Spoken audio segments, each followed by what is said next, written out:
Останува препораката учениците и наставниците да носат заштитни маски во училиштето. Од Министерството за образование и наука велат дека немаат надлежност за носење на препораки. Ке чекаат Комисијата за заразни болести да се произнесе кога ќе биде најбезбедно децата и наставниот кадар да ги тргнат маските.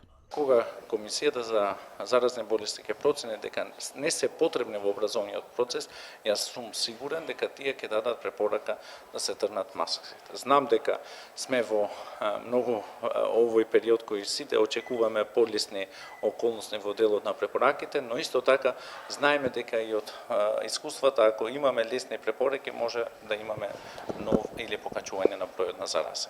Министерот за образование Шакири денес на средба со локалните самоуправи, бизнис секторот и средните училишта во Струмица и Валандова.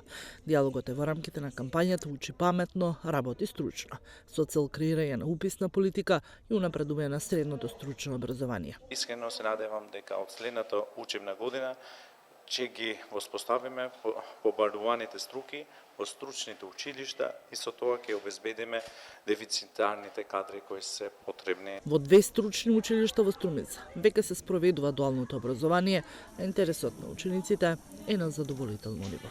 Реформите во стручното образование се неопходен услов за креирање на квалификуван и стручен кадар кој ќе одговара на потребите и барањата на пазарот на трудот, но и за зголемување на можноста за вработување на младите, што е наша примарна цел. 2000 ученици кои од есенва почнаа да го посетуваат дуалното образование добиваат по 3000 динари месечна стипендија.